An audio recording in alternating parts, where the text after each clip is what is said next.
बहुत पुरानी बात है। एक जंगल में एक गुरुकुल था जिसमें बहुत सारे बच्चे पढ़ने आते थे। एक बार की बात है, गुरुजी सभी विद्यार्थियों को पढ़ा रहे थे, मगर एक विद्यार्थी ऐसा था जिसे बार बार समझाने पर भी समझ नहीं आ रहा था। गुरुजी को बहुत तेज से गुस्सा आया और उन्होंने उस विद्यार्थी से कहा, अपनी हथेली तो दिखाओ।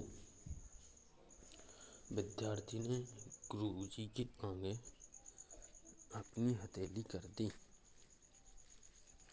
गुरुजी बोले, बेटा तुम घर चले जाओ, आश्रम में रहकर अपना समय व्यर्थ मत करो, तुम्हारे भाग्य में विद्या नहीं है।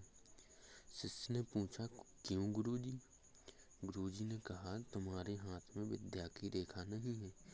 गुरुजी ने एक होशियार विद्यार्थी की हथेली उसे दिखाते हुए कहा, यह देखो, ये विद्या की रेखा है, यह तुम्हारे हाथ में नहीं है, इसलिए तुम समय नष्ट न करो और घर चले जाओ और वहाँ अपना कोई काम देखो।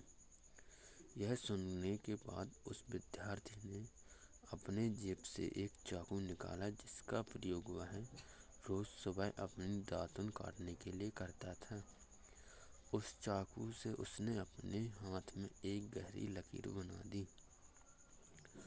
हाथ से खून बहने लगा। तब वह गुरुजी से बोला, मैंने अपने हाथ में विद्या की रेखा बना ली है गुरुजी। यह देखकर गुरुजी द्रवित हो गए और उन्होंने उस विद्यार्थी को गले से लगा लिया। गुरुजी बोले, बेटा तुम्हें विद्या सीखने से कोई ताकत नहीं रोक सकती। दृढ़ निश्चय और परिश्रम हाथ की रेखाओं को ही बदल देती हैं।